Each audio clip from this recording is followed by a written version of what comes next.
À l'aube de 10-25, un silence pesant s'étend sur les plaines de Sibérie.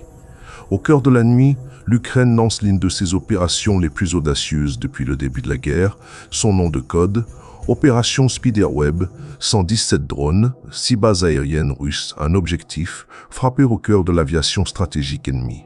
Belaya, Diaghilevo, Olenia, Ukrainka, des noms familiers aux analystes militaires situés parfois à plus de 1000 km. Là où la Russie croyait être hors de portée, mais cette nuit-là, aucun lieu n'est à l'abri, chaque base devient une toile dans le piège tissé par les drones ukrainiens.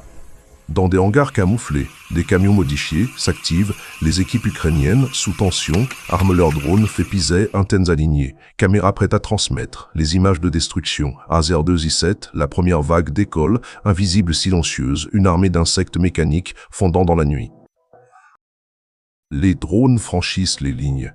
À basse altitude, ils volent sous le radar, longeant les rivières, les forêts et les vallées gelées sur l'Ukraine. Mais la majorité poursuit leur route, coordonnée verrouillée sur les pistes russes. Leur mission, atteindre les bombardiers stratégiques Tu-95 et Tu-22N-Try, les appareils responsables des frappes massives sur l'Ukraine. À Belaya, les premiers impacts, une boule de feu éclaire la nuit suivie d'une série d'explosions secondaires. Les sirènes retentissent, mais il est trop tard à Diaghilevo, Olenia, d'autres bases subissent le même sort. Des vidéos satellites montreront plus tard plus de 40 avions endommagés ou détruits. Jamais l'aviation russe n'avait subi une attaque aussi profonde sur son propre territoire.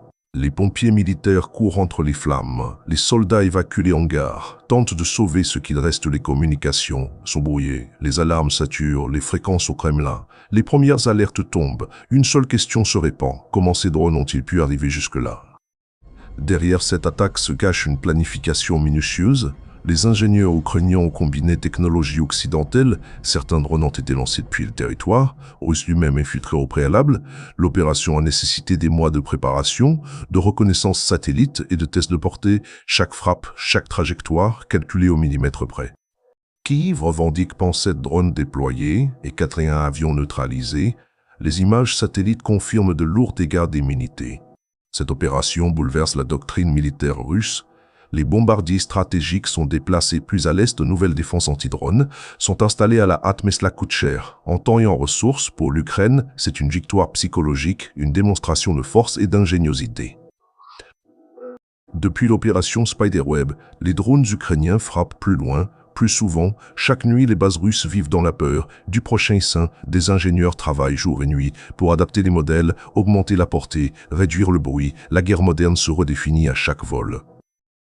L'opération Spiderweb restera comme un tournant, la preuve que le champ de bataille n'a plus de frontières, qu'un simple opérateur à des centaines de kilomètres peut changer le cours d'une guerre et que désormais le danger peut venir du silence.